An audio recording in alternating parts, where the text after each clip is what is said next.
Oi, Mona, tudo bem? Gabi, oi, Tati, que chegou agora. Vamos lá, botar aqui. Tá gravando? Bora. Gente, então, como vocês estão? Tudo bem? Bora falar do Jair de novo. Estamos lá na página 23.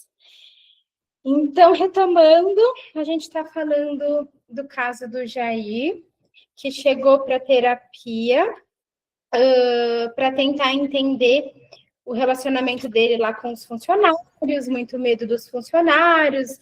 Os funcionários representavam aquela entidade simbólica imaginária representada, né, do cruel no psiquismo dele, e ele vem para análise para entender isso, né? No decorrer da análise, a gente começa a tentar entender que a gente está falando de um caso de neurose relacionada a questões sexuais, né? Então ele tem medo de ser chamado de bichona, e aí a gente começa a pensar que está se estabelecendo uma transferência erótica, que primeiro começa no personal e depois passa para a figura do analista. E aí a gente parou no ponto que eles falam no texto, né? A Marion fala no texto que a diferença dessa transferência é que o personal não sabe manejar essa transferência, né? Então, em muitos momentos, dá a entender que quer, depois dá a entender que não quer, e o analista vai manejar essa transferência de um jeito que ele consiga conduzir a análise. Então, a gente estava mais ou menos aí nesse ponto, tá bom? Vamos lá na página 23.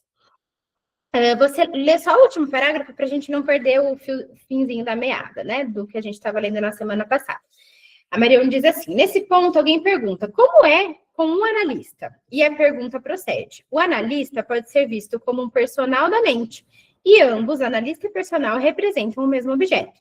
A diferença entre esses dois suportes transferenciais é que o analista sabe que é uma figura-alvo de transferência e vai trabalhar a partir disso. O personal toma a paixão do aluno como se dirigindo a ele pessoalmente, e não a quem ele representa transferencialmente.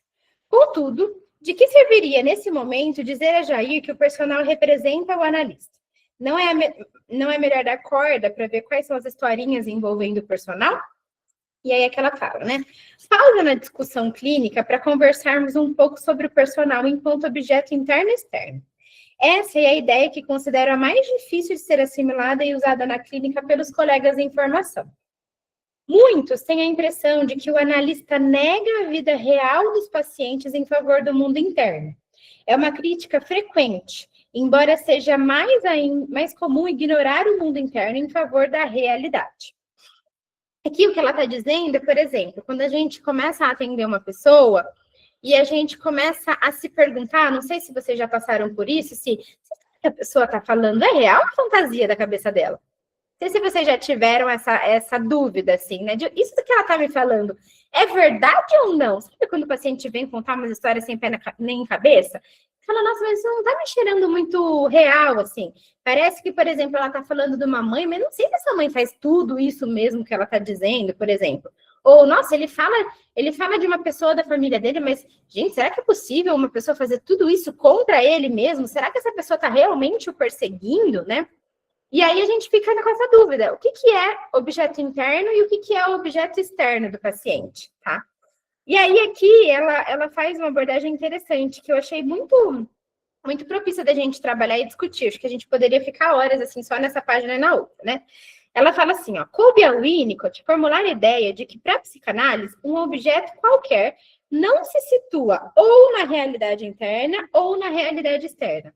Ele não é ou uma fantasia criada pela realidade psíquica ou uma realidade concreta e objetiva.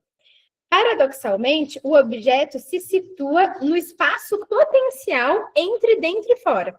Ele é, ao mesmo tempo, criado e achado. O que ela quer dizer aqui, né? Que entre o simbólico e o real tem algo ali nas entrelinhas, né? Que é o modo como a pessoa vê o objeto, o modo como a pessoa vê a pessoa. E não necessariamente isso significa que a gente vai precisar ficar tentando descobrir se isso é real ou se isso é simbólico. É o modo como a pessoa enxerga aquela situação, independentemente se seja verdade ou mentira, né? Por que eu estou falando isso? Porque, às vezes, a gente fica muito seduzido para tentar ser detetive. Sabe o detetive que a gente já conversou nas outras sessões? Nas outras entrelinhas? Mas eu acho que é importante a gente ser detetive do inconsciente da pessoa. E não a gente ser detetive para tentar entender se aquela história que a pessoa está falando é real ou não. Né? Então, a gente vai ser detetive só para desvendar o inconsciente. Mas a gente não pode ser detetive para ficar sendo juiz. Juiz do se é certo, se é errado, se é verdade, se é mentira, se a pessoa está errando, se a pessoa está acertando. Porque eu acho que isso é um risco que, como ela vai falar, atrapalha em todo o desenvolvimento da análise, né?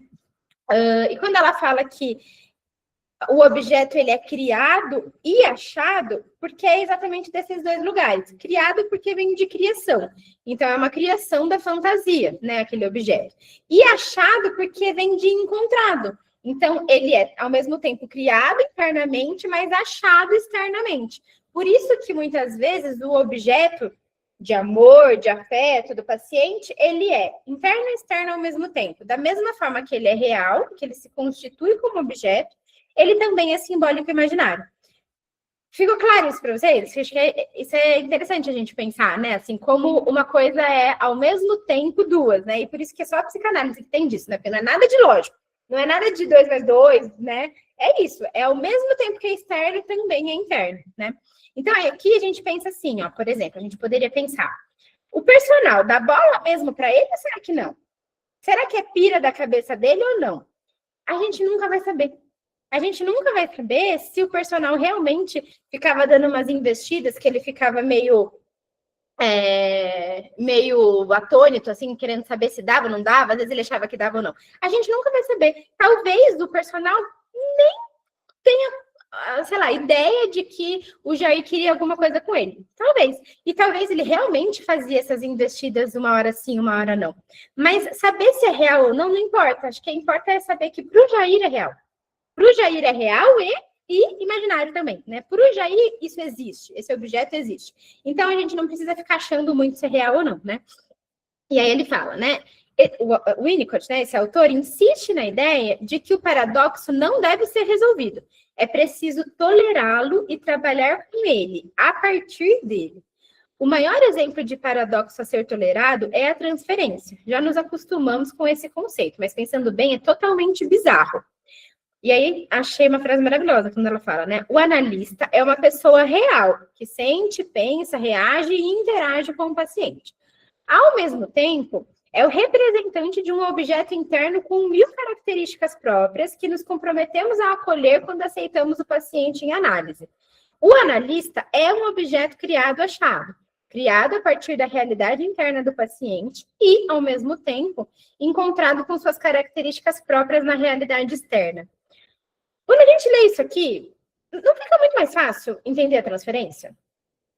A vontade da gente pegar e falar assim, Fran, por que você não foi lá aprender com a Marion? Seria muito mais fácil, menino. Você ficou aí, né, rodeando, escreveu 1000 coisas.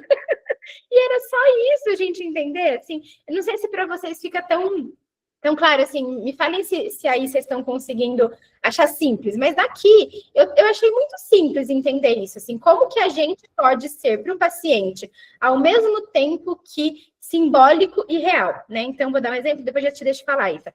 Por exemplo, não foi a Ita, foi a Dani. Eu tô na terapia, tô lá com a minha analista, e eu começo a pensar, por exemplo, nossa, essa menina, essa mulher, minha analista, fala exatamente as mesmas coisas que minha mãe falava. Que raiva, por exemplo. E aí eu começo a ter raiva da analista. Obviamente, estou fazendo uma transferência aqui com a minha analista, por exemplo, né?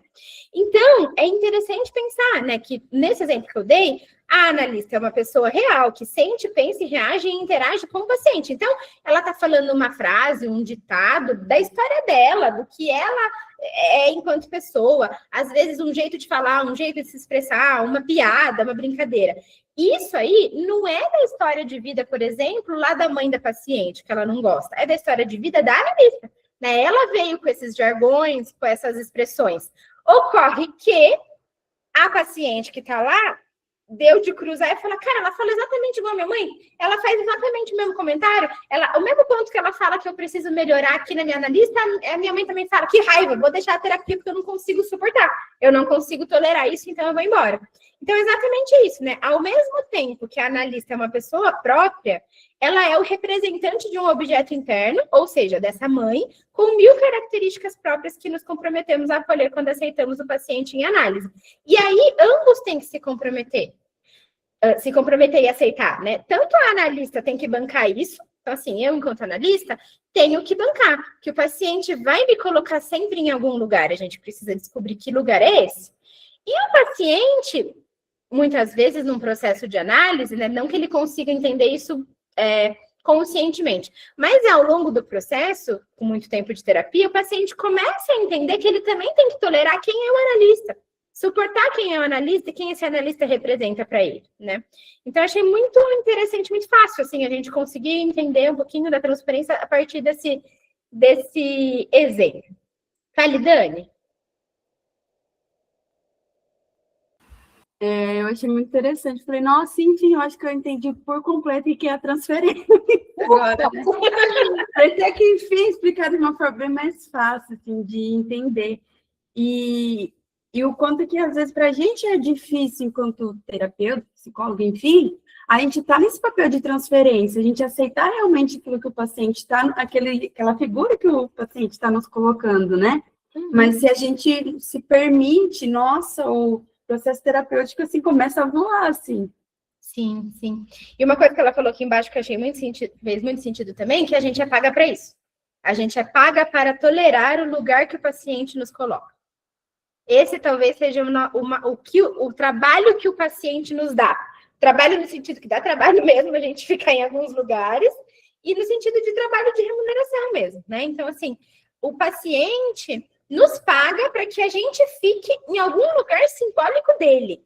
E que a análise funciona e acontece quando a gente consegue tolerar e ficar nesse lugar. Por exemplo, num caso de transferência erótica, é muito difícil para o analista ficar nesse lugar. Porque às vezes se sente assediado, porque às vezes se sente acuado, porque às vezes se sente ameaçado de alguma forma, né? Então, cabe ao analista entender, eu suporto ficar nesse lugar que o paciente está me colocando? Como é para mim? É confortável para mim ou é insuportável? Esses temas a gente leva para a supervisão. E aí, se for insuportável, nossa, eu não consigo, o lugar que esse paciente está me colocando é muito aflitivo para mim. É muito constrangedor ou é muito insuportável para mim. Então eu não posso ficar com o paciente. Por quê? Sem transferência, uma análise não acontece. Então, se eu não estou conseguindo entender e suportar o lugar que esse paciente está me colocando, então a gente tem que ir para algum outro lugar, né? Fale, Gi. Então, eu acho que você acabou já respondendo um pouco a minha dúvida, mas eu ia reintegrar que eu tive já um caso que eu não consegui sustentar, não, eu não consegui suportar. E aí eu lembro que eu fui atrás de um colega da psi também, acho que ele era mais lacan, alguma coisa do tipo, e aí eu vi que eu fiquei muito frustrada pelas coisas que ele me falou, porque ele me destacou o seguinte, você deveria ter sustentado, e aí pronto, isso aconteceu, porque aconteceu... Você não é porque você não consegue sustentar, né, Gi? Você deveria ter. Exatamente, entendeu? Tipo, nem tudo é sustentar, cara. Aquilo, de fato, eu tive que ser humana, eu tive que, sabe, algo em mim tocou, porque realmente eu não consegui sustentar aquela frustração que ele estava sentindo, que era muito parecida com algo que eu vivi no meu particular, e eu pensei, eu acho que eu vou destacar algo meu, trazendo assim, esse era meu objetivo, olha só, trazendo assim, tipo, um recorte de um espelho, de algo que é favorável àquele sofrimento dele, tá tudo bem, porque pessoas que ocupam posições como psicólogo, como qualquer outra pessoa, também tem esse tipo de sofrimento. E aí eu lembro que eu trouxe isso pro meu colega, ele acabou comigo. Nossa, ele me humilhou, eu fiquei com raiva, eu fiquei, gente, será que eu tô lacanha assim, safado desse jeito? Olha, não sei, tô começando a estudar Lacan agora, né? A gente tá num grupo que a gente vai começar a ler Lacan, e eu falei, não sei, eu tenho um ranço mesmo, eu falei, vamos estudar esse negócio aí pra ver se é legal, porque todo mundo, não sei, né? É exatamente isso, né, Cá? Acho que o que estraga o fã-clube. Aí né, a Wesley falou, né? Como lidar com a transferência negativa? Quais são os lugares mais difíceis da gente estar, então?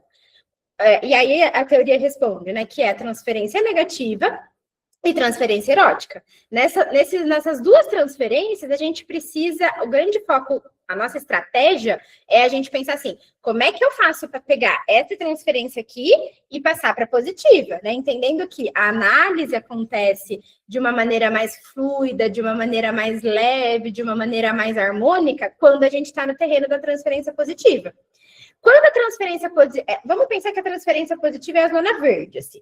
Quando a transferência positiva está muito, muito, muito positiva, ela passa para uma erótica. E aí já fica quente demais, né? Então é melhor a gente... vamos passar para cá. E quando a transferência negativa começa a cair, vai lá para a transferência negativa, a gente fala, mais um pouquinho eu perco esse paciente. Aí a gente tem que voltar para a transferência positiva. Né? Então, a grande questão é modular a transferência. Por isso que muitas pessoas, né, quando a gente está estudando, falam, aí você tem que saber manejar a transferência. Aí porque você tem que saber manejar. Que raiva, né? E aí a gente fala, que raio que é isso? E como é que eu manejo esse negócio? Né? E aí através de muita supervisão, de muita leitura e de leituras que são fáceis assim, né, gente? Assim, como a Dani falou, obrigada, Marion, por você ter me explicado a transferência de um jeito certo, porque de um jeito não certo, não tem certo e errado, mas fácil, né? Porque é muito... Eu, na faculdade, quando eu tinha aula de psicanálise, eu falava, meu Deus do céu, eu nunca vou saber entender esse rolê aí. Eu ficava assustadérrima, atordoadérrima, assim. Talvez, acho que eu fiz psicanálise e continuei fazendo ela, estou continuando fazer ela ao longo do tempo, porque é realmente de um mistério que a gente vai desvendando. Tipo, esse negócio é tão difícil que eu não consigo entender esse negócio, mas eu vou ficar. Nossa, né? A gente tem que ter um pouquinho de uma obsessão, assim, para ficar na psicanálise, para a gente conseguir entender ela. Mas ao longo do tempo, quando a gente vai entendendo, estudando e compartilhando o caso, então, assim, a gente só consegue entender transferência quando a gente consegue entender como ela é colocada na clínica, né, gente? Porque é uma coisa você ler vários livros, ler toda a obra de Freud, ou vai lá na Lacan, só que a gente só consegue entender o que é a transferência quando a gente vive com o paciente isso. Por isso que a gente fala que a psicanálise, ela não é um ofício que ela é aprendido, por exemplo, no campo do teórico. Não é só no campo do teórico. Porque eu só consigo entender transferência, vejam se faz sentido para vocês. Se eu estou ali com o paciente, eu estou vendo ele transferir algo da vida dele para mim e para a nossa realidade aqui no campo terapêutico, e se eu lá na minha análise também consigo entender qual que é o papel que eu estou colocando em minha analista. Então, quando a gente consegue entender realmente esse tripé, né? Então, beleza, eu tenho o campo do estudo teórico, que eu sei o que é a transferência. Eu tenho um campo da minha análise que eu vou tentar entender qual que é o lugar que eu estou colocando a minha analista. E eu tenho um espaço de supervisão para que eu consiga entender como que eu lido com a transferência negativa, por exemplo, que daí a gente precisa entender, né, Wesley? Assim, qual é o caso, o que está acontecendo, quem é você, quem é o paciente, para daí a gente conseguir pensar como lida, por exemplo, com alguma transferência, né? Mas quando a gente consegue fazer isso, aí a gente fala, tá, aí agora a gente consegue entender um pouquinho, né, dos conceitos, né? É isso. Respondi, Gia? Não sei, já nem sei mais qual é a sua pergunta, mas acho que falamos, né, um pouquinho? Não, respondeu. Pode. Foi maravilhosa, entendi bastante. Tá bom? Tá bom. Pode falar, Wesley. Boa tarde, tá. Tudo bem? Tudo. A pergunta da transferência negativa foi mais porque com base numa experiência até negativa mesmo na faculdade, na parte de estágio. Porque tinha muita dificuldade, às vezes, de, como psicólogo homem, conseguir uma paciente e atender. E, às vezes, as que eu conseguia, tinha muita dificuldade de desenvolver a transferência, ou natural, o processo já tem resistências, tinha mais resistência ainda. Então, acabou que foi um período de pouca experiência ou muita experiência negativa. Por isso que eu perguntei da transferência negativa. E posso falar? Aí, talvez você vai viver isso ao longo da tua carreira inteira. Por quê? Assim, tem um livro que eu acho que é O Analista Homem, se não me engano, depois eu procuro e te mando. Mas, geralmente, quando a gente faz análise com um analista homem, geralmente, vamos pensar, né, gente? Majoritariamente, o campo de quem vai para análise é mulher, né? O gênero é feminino. Hoje, a gente fala de uma porcentagem, por exemplo, de 78% de quem faz terapia são mulheres, ao passo que 20 e alguma coisa são homens. Então, homens não vão para terapia, a gente sabe disso, né? Quando a gente vai para terapia, geralmente é muito difícil uma mulher se sentir à vontade com o homem. Geralmente, quando a gente pensa, a mulher vai procurar uma mulher para fazer terapia, etc. E tal. Daí vai ler o contexto social, histórico, e por que, além disso, de um contexto social histórico, e talvez uma questão de identificação, é mais difícil ainda? Porque às vezes, quando a gente vai para um analista homem, a gente tende a esses dois campos mesmo, né, Wesley? Assim, ou ir para uma transferência negativa e para os extremos, ou a gente ficar numa transferência erótica. Quantas histórias, né? Freud e a Ana O, por exemplo, né? Tem várias histórias, enfim, né? A gente consegue entender um pouquinho. Porque, ou vai para negativa, você lembra como ela atacava ele, brigava com eles, brigaram, metia o pau, e aí depois, né? Ou então, para uma transferência ou é negativa ou erótica. Não estou falando que é via de regra isso, mas estou falando assim que é mais fácil ir para esses extremos. E aí a gente tem que manejar para tentar vir para uma transferência, para o vínculo acontecer. Para a gente fazer um trabalho de primeiro quebrar resistência, quebrar transferência, para depois começar a fazer análise, né? Então, entendo mesmo quando você fala que talvez na faculdade, nos estágios clínicos, era muito frustrante. Porque é mesmo, porque assim, imagina, você tem lá, sei lá, estágio supervisionado, você tem que fazer lá 10 encontros com a analista. Você nem conseguiu quebrar resistência ainda, você nem conseguiu fazer transferência. Aliás, né, às vezes você nem consegue entender o que você está fazendo lá. No máximo, sentar e escutar, que é o que a gente faz de sobremaneira, assim, nos estágios, né? E sentar, escutar e passar por aquele pânico, o caos do vou atender, não sei, não faço a menor ideia de como eu faço isso, né? Então, imagino mesmo como deve ter sido para você. Mas, não desiste, tá? A gente precisa muito de analista homem, a gente precisa muito de bons analistas homens comprometidos, a gente precisa de analistas homens para indicar para homens, ou para muitas vezes, a gente tem alguns casos que a gente fala, nossa, essa paciente teria que ser um analista homem, talvez, né? Então, não desiste, né? Vai dar certo, vai dar bom. Terapia, análise, estudo e vai dar bom. Peraí, vou ler lá que a Dani tá falando. Da psicanálise na faculdade é aquele meme do professor Cláudio de Barros. Como assim que eu não vou entender? Ele descobriu, eu só tenho que aplicar. Eu nunca vi, Dani. Depois eu vou ver para ver. E é muito engraçado. Ele explica assim, a pessoa quebrou a cabeça para descobrir o teorema de Pitágoras, eu só tenho que aplicar, como que eu não vou entender? Chega uma hora que eu ficava tão irritada com não entender a psicanálise, que eu falava, não é possível. Se Freud descobriu tudo, eu só tenho que aplicar, fácil assim. É bem isso, né? Tipo, o que é esse, né? É tipo o meme da Nazaré, né? Eu ficava bem assim, naquele meme da Nazaré, tipo, hã? Quando ele começava a falar de simbólico, significante, aí quando começa a entrar um pouquinho Lacan, você já tá meio, né, aterrorizada com o pobre do Freud, que vai falar lá que a criança sente tesão em mamar na teta da mãe, né? Aí você fala, pronto, já foi difícil entender isso, tá, lidei. Agora vem esse tal de Lacan que fala do representante real, simbólico, imaginário, agora não tô entendendo nada mesmo, né?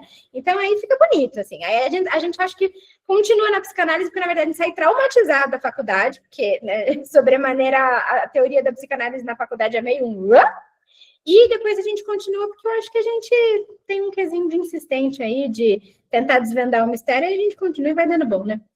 A gente falou, parando para pensar sobre minhas colegas psis, seus analistas são mulheres, sou o único que tem um homem como analista. Você gosta, Adi? Gosta? Eu nunca fui com homem, tá? Eu acho que, não sei, talvez eu acho que eu acharia interessante, acho que talvez em algum momento eu preciso testar, para ver como é que sai. Mas Lacan safado, ele diz... acho ele pouco eficaz para a saúde mental latino-americana. Eu acho ele pouco entendível. Eu acho que se ele fosse mais entendível, talvez ele seria eficaz, mas não sei.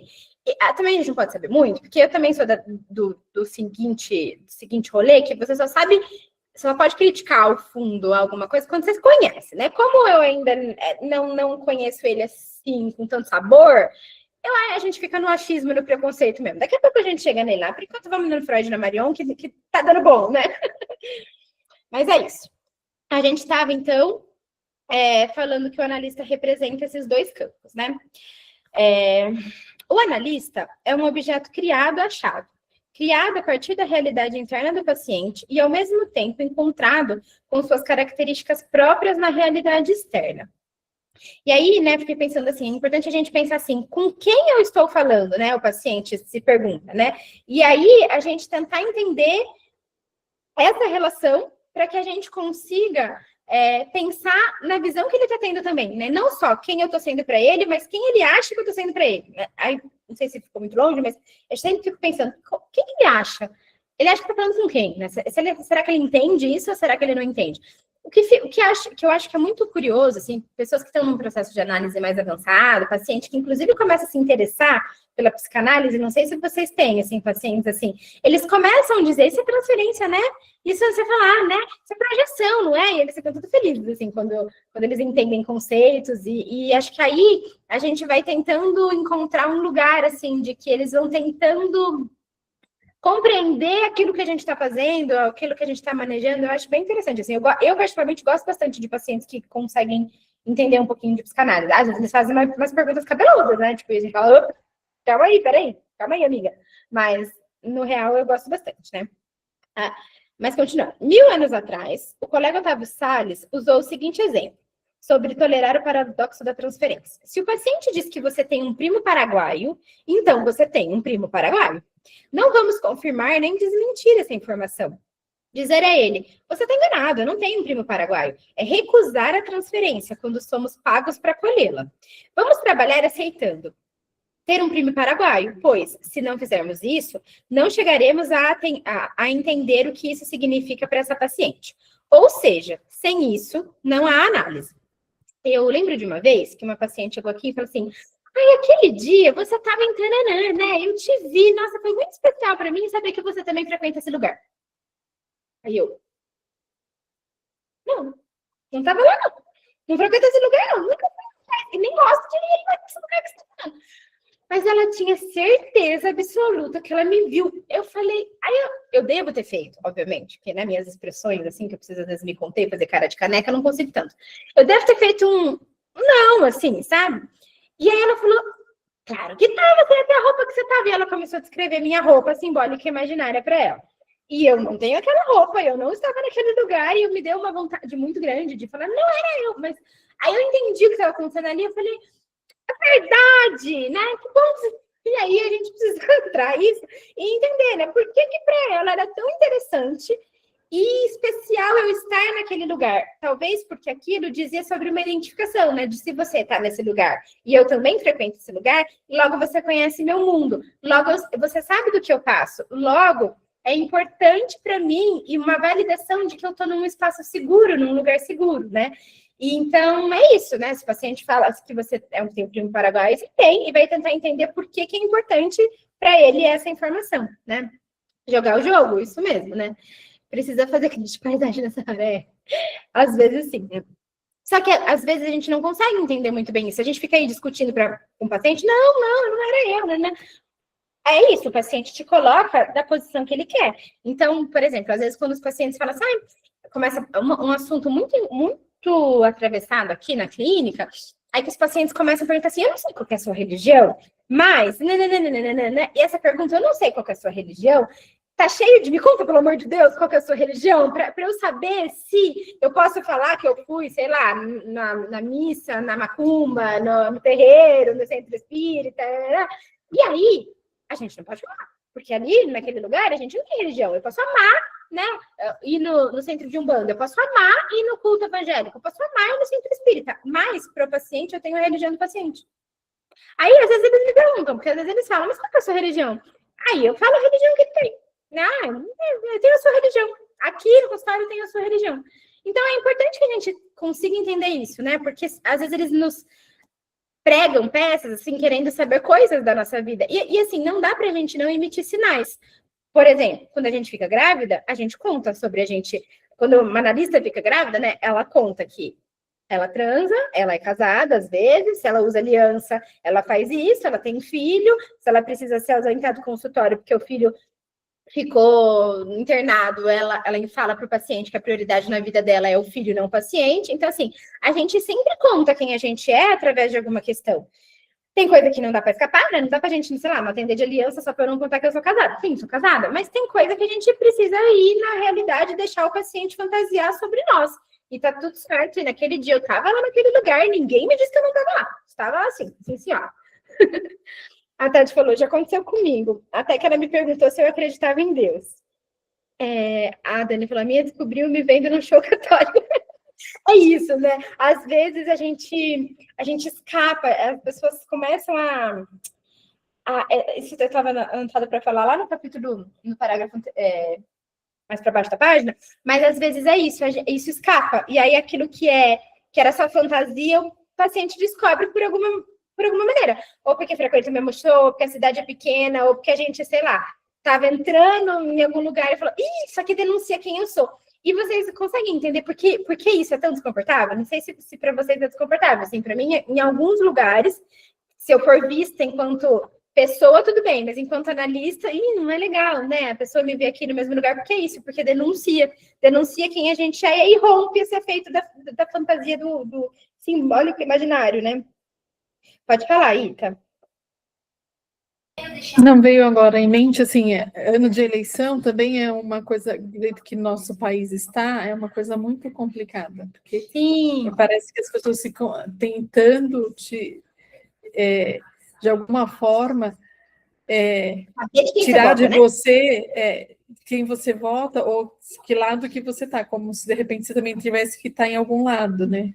Com certeza, na época da pandemia, isso era um assunto muito falado, assim, na clínica. As pessoas falavam assim, eu não sei se você gosta do Bolsonaro, eu não sei se você gosta do Lula, mas é um absurdo que ele tá fazendo com a vacina, ou, pelo amor de Deus, você vê, eu não vou tomar vacina. Aí as pessoas lembravam que isso é uma opinião que passa muito por um eixo ou outro, né? E aí era natural os pacientes perguntarem, mas então, não sei em quem você vota, né? Do tipo, posso falar isso nesse campo de análise?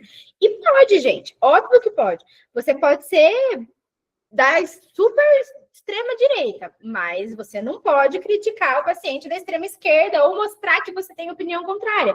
Ali, naquele campo da análise, é importante que o que aconteça ali é sobre o paciente, não é sobre você. Então, ali você também não tem opinião política, ali você não tem nada. Então, a gente precisa pensar nessas necessidades de ser laico, né? Assim, claro que tem alguns, por exemplo, psicanalistas, a Vera Iaconelli, por exemplo, ela tem um super posicionamento. A gente sabe que lado que ela é. Mas ela tá ali não só como psicanalista, como comunicadora, como uma influência social, etc e tal. Mas imagino que, por exemplo, ela, se ela receber algum bolsonarista no consultório dela, ela vai ter que acolher. Só que ela já falou isso uma vez numa entrevista, achei bem interessante. Ela falou, eu deixo claro meu posicionamento. Exatamente assim eu nicho meus pacientes. Eu nunca atendi um bolsonarista. Isso é interessante, quando a gente também fala da gente, né? Isso é um ponto que muitas vezes, por exemplo, quem tem Instagram aberto, né? Um Instagram comercial, fala, eu tenho medo de postar, sei lá, que eu vou em fulano, ciclano, que eu gosto de X, gosto de Y. Gente, a gente nicha o tempo todo. Então, se a gente mostra uma parte de quem a gente é, a gente vai receber paciente que vai se vincular com isso, que vai fazer transferência com isso ou não. E aí você tem que escolher mostrar o que você se sente confortável de mostrar, entendendo que se você mostrar demais, tem algumas pessoas que não vão gostar, mas tem outras que também vão se identificar e tá tudo certo, né? Mas enfim, estamos muito conversadeiro hoje, né? Vamos voltar aqui pro negócio. Na prática, tolerar o paradoxo significa não tentar descobrir se os personagens ou se as situações são ou não são tal como o paciente as descreve. A ideia de que ele está distorcendo a realidade não faz sentido para nós, que estamos interessados na realidade psíquica. Pois, e essa ideia funda a nossa prática, só podemos ter acesso à realidade psíquica pelo modo como o paciente descreve a realidade tal como ele vê. A realidade como o paciente a descreve é criada, achada. Isso nos dispensa da tarefa absurda de ter que saber quem o personagem é na realidade. Ou seja, né, exatamente por isso a gente não tem que ficar sabendo se... A gente não tem que ser detetive da vida da pessoa, sabe? Aquela coisa de... esse paciente falou tal coisa, eu vou lá na rede social dele confirmar se é isso mesmo ou não. Não interessa se é isso mesmo ou não. É a realidade como ele apresenta, né? E é exatamente por isso, né, até coloquei aqui, que é incômodo a gente ficar encontrando o paciente na realidade, né? Porque como o paciente, ele vem para análise, ele mostra quem ele é e quem são os objetos que ele se relaciona, tal como ele vê. Exatamente por isso é muito desconfortável quando isso se quebra e a gente vê o paciente, por exemplo, no pagode, vê o paciente no show de rock, né? Então, isso, de alguma maneira, quebra, porque é isso, não é mais aquele lugar criado, achado. Aí é o real mesmo ou o simbólico mesmo se apresentando, né? Ela fala, né? Dessa forma, os personagens que aparecem nas historinhas São objetos externos e internos ao mesmo tempo. Eles existem na vida real, mas quando não aparecem no relato, serão escutados também como representação de um objeto interno. Esse é o estudo metapsicológico do personal, tal como aparece no relato de Jair. Continuando nessa discussão, daí ela vai voltar para o caso, mas eu achei interessante a gente ficar bastante nisso, porque eu achei essas 2 páginas muito ricas. Eu acho que a gente poderia ficar muito tempo falando sobre isso, né? Vamos imaginar uma criança que brinca com seus bonequinhos de super-heróis. Ela cria histórias. O herói pode vencer os maus, pode passar por muitos apuros e sobreviver, ou pode ser morto pelo inimigo. Pode ser um herói solitário ou pode ter amigos. As possibilidades são infinitas. É claro que o bonequinho é uma representação da criança. Seus aspectos narcísicos, grandiosos a serem admirados, ou a sua vulnerabilidade e o medo de não dar conta. Seja lá o que for, tudo isso está sendo colocado em jogo na historinha. E para que a criança coloca a criança coloca suas questões em jogo? Para que elas encontrem sepultura simbólica.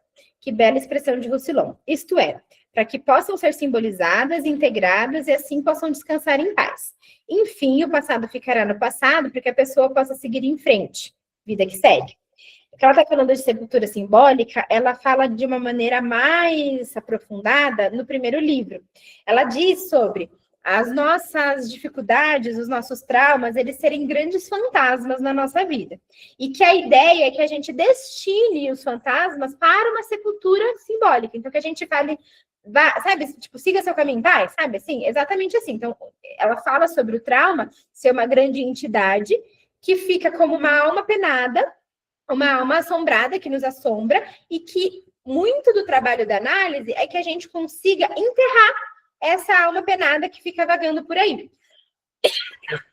Por isso que ela diz, né, sobre que a importância de encontrar sepultura simbólica, ou seja, que essas situações elas possam ser simbolizadas, integradas e assim possam descansar em paz. Aí ela fala disso de uma maneira mais rápida, mas no livro 1 ela fala bastante sobre esse conceito. Agora, ninguém vai estragar a brincadeira dizendo, esse Homem-Aranha é você. Primeiro, porque a criança diria que não é verdade, aquele é o Homem-Aranha e pronto. Em vez disso, vamos acompanhando e traduzindo para a criança a sua posição subjetiva, tal como ela a descreve e expressa na historinha. Por exemplo, puxa, como esse Homem-Aranha trabalha, né? Tem que vencer muitos inimigos. Ele tá com medo? Ele pode contar com a ajuda de alguém? Ou ele tem que fazer tudo sozinho? Pois bem, essa abordagem vale também para o nosso trabalho com material clínico de adultos. Vamos considerar que o personal é um brinquedinho de ludo. Nesse caso, ele não representa a criança como super-herói, mas sua figura parental. O analista não vai estragar tudo dizendo, o personal sou eu. Vamos dar corda para ver como as historinhas descrevem a posição subjetiva de Jair em seu vínculo com a figura parental, até que o momento de interpretar a transferência esteja maduro. Enquanto isso, vamos acompanhar o material que parece se referir exclusivamente ao que acontece lá fora, entre ele e o personal. Tendo em mente que a criança em Jair está colocando em jogo o que está à espera de simbolização. Fim deste longo parênteses. Foi um longo parênteses mesmo, mas achei bem interessante isso, né? E aqui, né, mais um adendo que ela descreve de uma maneira muito fácil também como fazer análise com crianças, né? E aí é um outro capítulo também, né? Porque quem gosta de fazer psicanálise com crianças sabe que hoje em dia está muito difundido as terapias TCC, ABA, etc e tal, e muito pouco desenvolvida a questão da psicanálise com crianças mesmo, né? Primeiro, porque não é acessível, segundo, porque é difícil, terceiro, porque muita gente tem pânico de atender criança em psicanálise. Então, né, quando eu li essa partezinha, eu falei, poxa, mas Mariana podia ensinar também, né, um pouco mais disso, porque fica fácil, né? Quando ela fala, fica tranquilo, né? Então, é isso, né? O que ela está falando aqui a gente não vai contar para o personal de Jair assim, então, você está falando do seu personal, mas eu acho que você está afim de mim, né? Vai, conta aí, né? Você está querendo ficar comigo, né? O analista não pode fazer isso. O analista tem que ir entendendo a partir dessas historinhas o lugar que ele está colocando o personal, o lugar que ele está se colocando na análise para conseguir manejar essa transferência, né? Um dos participantes do grupo pergunta qual seria a atividade de um pai que ajuda o menininho na travessia do Édipo invertido. Excelente pergunta. Porém, a resposta é sem graça. Basta ser um pai suficientemente bom. Em linhas gerais, é um pai que resolveu de modo suficiente as questões narcísicas e edipianas com seus próprios objetos internos e externos.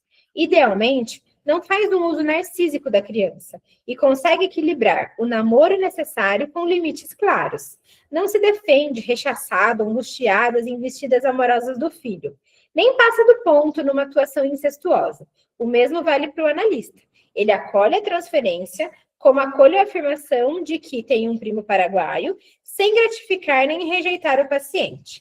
É a partir desse lugar, difícil de ser sustentado, que possa ajudar o paciente a elaborar tudo isso. O que está querendo dizer aqui, né? Então, quando ele fala sobre a gente não dá limite, a gente não deixa de dar limite, mas a gente também não faz alguma conduta incestuosa, como é que o pai é firme, né? Então, não é tipo invertido, o menino, ao invés de ter o apaixonamento ali pela mãe, ele tem o apaixonamento do pai. Ao invés do pai falar, não pode encostar em mim, não pega nada, eu não sou seu namorado, né? Ele acolhe isso, falando, você vai ter afeto, eu sou seu pai, mas a gente tem um limite. Você não pode, por exemplo, beijar na boca do papai, você não pode querer namorar o papai. Então, aí a gente vai dando, né, a medida necessária. Lembra daquilo que eu falei sobre a questão do verde? Tá muito aqui, vai trazer para cá. Não vai ser negativo, porque não é isso que o paciente ou que talvez o filho precise, mas ele também não vai ficar lá naquele termo que está, naquele lugar que está excessivo. Ele vai tentar trazer para o nível do controle, para o nível do saudável, né? E aí ela fala sobre, é isso que a gente faz, tá? Então, às vezes a gente fala, tá bom, como eu manejo a transferência, sempre tentando levar ela para o campo do positivo. Então, você está muito erótica, a gente tem que mostrar para o paciente que ali ele tem um espaço de acolhimento, mas tem limites e que aquela relação não vai acontecer ali. Que a gente gosta do paciente enquanto paciente, que a gente tem afeto sim enquanto paciente, mas que isso não vai passar disso. E aí a gente vai conseguindo tentar manejar essa transferência dessa forma, né? E como ela falou, né? Eita, lugar difícil de ser sustentado, né? Outro participante pergunta se, ao escolher pessoas interditadas, Jair não estaria criando uma situação em que vai necessariamente sofrer. Não haveria algo de ativo na busca de uma vitimização? Mas uma pergunta excelente. Até que ponto o sujeito não é responsável pelo sofrimento? A maioria das vezes todos. Haveria um traço masoquista?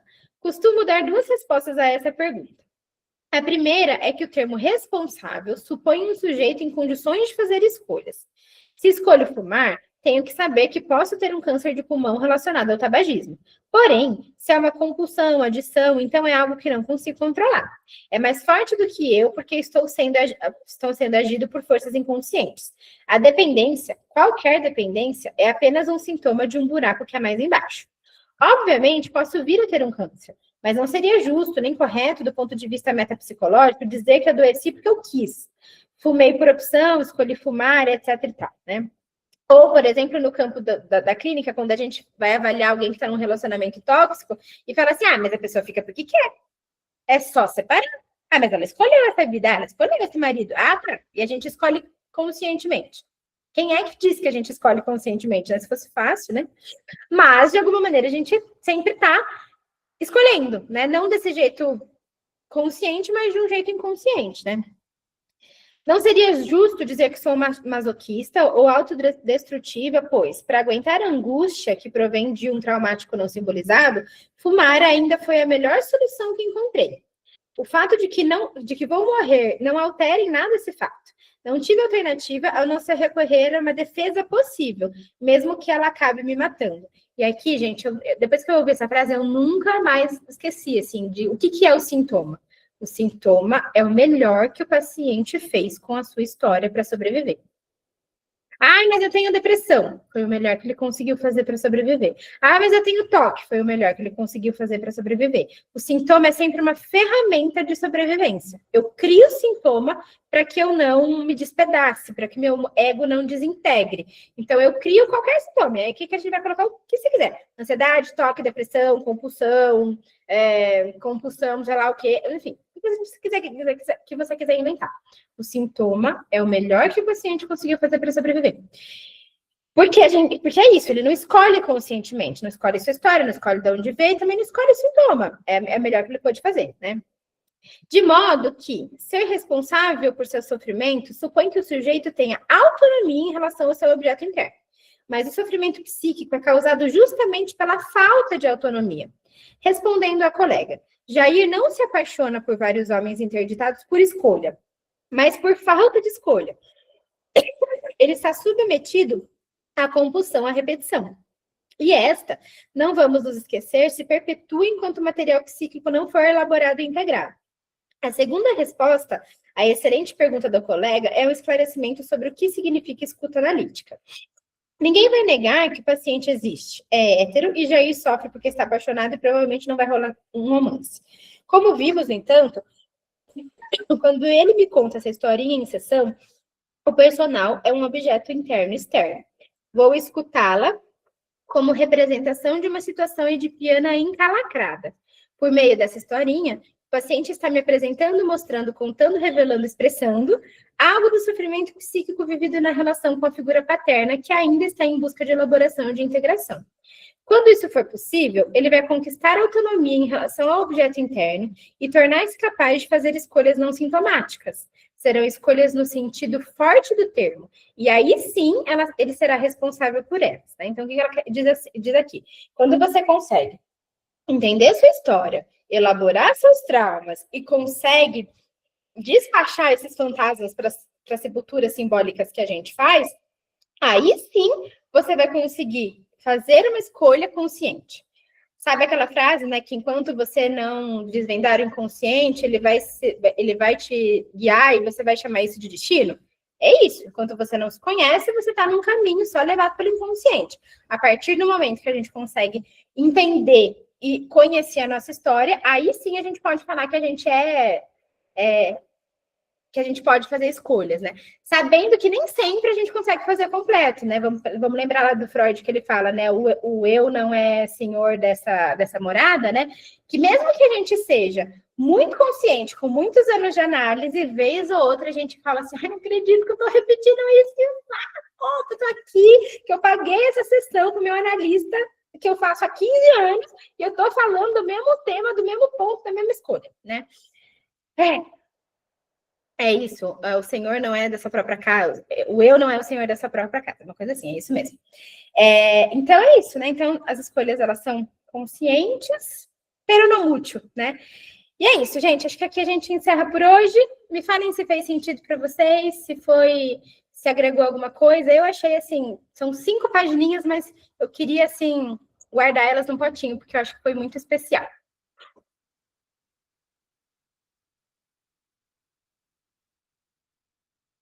Fez sentido para vocês? Vocês são mudas, caladas, impactadas? Faz muito sentido, Mari, porque desde a questão da transferência e falar um pouco sobre a questão de como que é a psicoterapia com crianças, né? E muito a Marião trazia aqui, né? A criança na pessoa, né? Então, é importante a gente também entender dessa parte da infância, mesmo que a gente não atenda as crianças literalmente, para a gente poder também ajudar esses nossos pacientes que são adultos, né? Eu trabalho só com 2 crianças atualmente, mas isso me ajuda muito também nos atendimentos com os adultos, assim. É muito complicado, assim, complexo? Mas é de uma riqueza, assim, muito grande que você vai aprofundando. E é bem desafiador, mas é muito bom. E é isso que você falou, né, Dani? Mesmo que a gente escolha nunca atender criança, nós estamos sempre atendendo crianças. Uhum. A gente sempre está atendendo a criança interior, né? Porque ela está sempre ali presente na análise. Então, quando a gente atende crianças real, a gente começa a entender como é que o psiquismo infantil age no adulto, né? Então, isso é uma experiência muito positiva, assim, também. No começo da clínica a gente aceita de tudo, a gente atende tudo, né? Desde crianças, adolescentes e adultos, idosos, dinossauros, a gente faz tudo, né? Então, eu atendi por um tempo criança e me foi muito rico, assim, para a gente conseguir entender como é a expressão desse psiquismo, né? Porque a gente faz o simbólico, seja ele em qual unidade a gente tiver, né? Mas é isso. Gente, muito obrigada pela companhia de hoje. Bora sextar, né? Já acabamos, caiu caneta. Vamos descansar. Até semana que vem.